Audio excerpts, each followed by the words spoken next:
Dari kecil, jika ditanya cita-citanya apa, seringnya jawaban yang akan muncul adalah aku mau jadi dokter, mau jadi pilot, menjadi seorang polisi, dan jawaban umum lainnya. Pada saat kecil, kita tidak tahu ada profesi lain di luar profesi yang sudah disebutkan tadi. Atau bisa jadi kita hanya ikut-ikutan anak yang lain saja untuk menjawab pertanyaan tersebut. Informasi yang diterima terbatas sehingga cita-cita masih terlihat abu-abu. Sedari kecil, kita hanya mengikuti arus yang sudah ditentukan. Usia 5 tahun, sudah saatnya masuk TK. Ketika menginjak usia 6 tahun, memasuki sekolah dasar. Dan begitu seterusnya, hingga pada akhirnya kita sampai di persimpangan jalan. Mau lanjut kuliah jurusan apa? Karena sudah terlalu terbawa arus, kita jadi tidak tahu apa sebenarnya minat yang dimiliki atau keinginan terbesar untuk dilakukan. Sudah usia sekian, sudah saatnya kuliah. Seolah ada peraturan tersendiri yang mengharuskan demikian. Dan lagi-lagi, kita terbawa arus. Pilih saja jurusan yang pada saat itu memang diminati, walaupun tidak tahu ke depannya seperti apa, dan apakah itu sesuai keinginan atau tidak, ya mau bagaimana lagi, kan sudah terbawa arus. Tibalah kita di puncak krisis itu, di persimpangan jalan tanpa adanya arah petunjuk. Semakin bertambah usia, maka kemampuan kognitif seseorang akan berkembang pula. Mereka akan mulai berpikir kritis, jalan seperti apa yang seharusnya saya tempuh.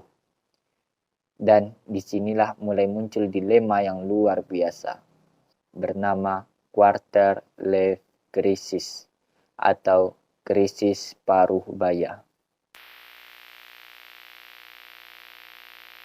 Saya sendiri baru tahu istilah quarter life crisis belum lama ini. Saya menemukan istilah ini pada saat saya mencari jawaban atas permasalahan yang mungkin akan saya hadapi setelah lulus kuliah nanti. Jadi quarter life crisis disebut juga krisis seperempat abad. Menurut Fischer, quarter life crisis adalah perasaan khawatir yang hadir atas ketidakpastian kehidupan mendatang seputar relasi, karir, dan kehidupan sosial yang biasa terjadi pada usia 20-an. Quarter life crisis itu masa di mana seseorang mulai mempertanyakan hidupnya. Masa yang merupakan puncak kedewasaan seseorang ini, orang mulai meninjau kembali masa lalunya, apa yang telah dia lakukan, apa yang telah dia dapatkan, dan bagaimana kehidupannya di masa yang akan datang. Kebanyakan di periode hidup ini, orang-orang sering mengalami insecure, keraguan akan diri sendiri, kecemasan, kehilangan motivasi, ketakutan akan kegagalan, dan kebingungan sehubungan dengan masa depannya. Intinya itu quarter life crisis ibarat krisis identitas tahap 2.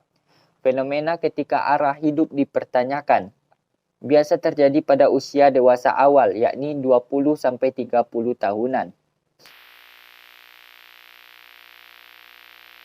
Mengapa banyak anak muda yang mengalami quarter life crisis? Karena sedari awal, sedari kecil kita tidak benar-benar tahu apa sebenarnya yang kita minati atau ingin lakukan nantinya. Kita terlalu terbawa arus. Masuk SD, SMP, SMA, dan akhirnya kuliah. Walaupun ketika kuliah kita sudah dihadapkan dengan pilihan, tetap saja jika itu bukan minat kita yang sesungguhnya karena hanya minat sementara, atau bisa jadi karena melihat sekitar lalu mengikuti. Dan akhirnya ketika kita sudah terjebak dengan segala pilihan yang sebenarnya tidak kita inginkan, kita jadi bingung dan tidak tahu lagi harus kemana. Bahkan ketika seseorang sudah bekerja, mereka masih saja bertemu dengan dilema tersebut. Seolah ada aturan di mana manusia hanya harus hidup dengan sekolah, bekerja, menikah, memiliki anak, lalu mati, tanpa tahu apa makna atau tujuan hidup sesungguhnya yang ingin mereka lakukan. Dari subjektif saya, ketika manusia memiliki tujuan atau sesuatu yang ingin mereka perjuangkan, quarter life crisis tidak akan mereka jumpai. Karena sedari awal mereka tahu apa yang mereka ingin atau harus lakukan. Quarter life crisis terjadi bagi mereka yang terlalu terbawa arus dan tidak memiliki minat atau tujuan tertentu dalam hidupnya. Jadi selagi masih muda, mari kita kenali dulu diri kita sendiri. Mencari tahu apa yang kita senangi, apa yang tidak disenangi, apa yang ingin diwujudkan, dan apa makna hidup kita yang sesungguhnya sebelum usia sudah tidak lagi mampu untuk berlari kencang dan agar kita dapat hidup sehidup-hidupnya. Stoik. Ini bukan saran terbaik ya, tapi hanya cara saya keluar dari quarter life crisis. Saya bukan mau review buku, tetapi kebanyakan saran ini sumbernya dikutip dari buku Filosofi Teras, karya Henry Manampiring. Jika ada yang tertarik, silahkan baca bukunya langsung. Nah, di dalam buku ini menekankan dikotomi kendali, hal yang tergantung pada kita dan yang tidak. Yang di bawah kendali kita adalah opini kita, keinginan, tujuan, dan segala sesuatu yang merupakan tindakan kita sendiri. Mengerti dikotomi kendali bukan berarti pasrah pada nasib, tetapi belajar tidak mengingini hal di luar kendali kita. Selain dikotomi kendali, ada juga trikotomi kendali dari William Irvin, yaitu hal yang bisa kita kendalikan, yang tidak bisa kita kendalikan, dan sebagian yang bisa kita kendalikan. Pertama, hidup bebas dari emosi negatif.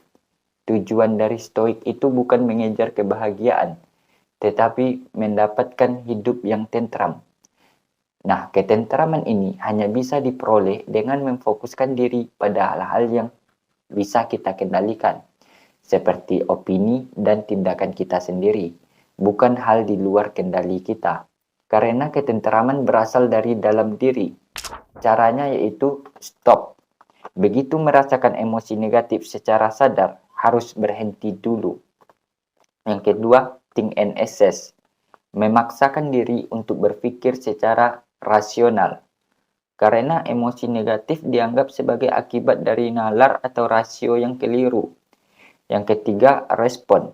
Bisa dalam bentuk ucapan atau tindakan. Dengan prinsip bijak, adil, menahan diri, dan berani. Contoh, saya lagi quarter life crisis nih. Nyesel banget kenapa saya nggak ngelakuin dari dulu. Insecure nih, kenapa saya nggak bisa kayak dia. Stop. Berhenti merasakan emosi negatif.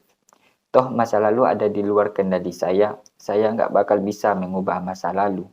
Selanjutnya, cari tujuan hidup.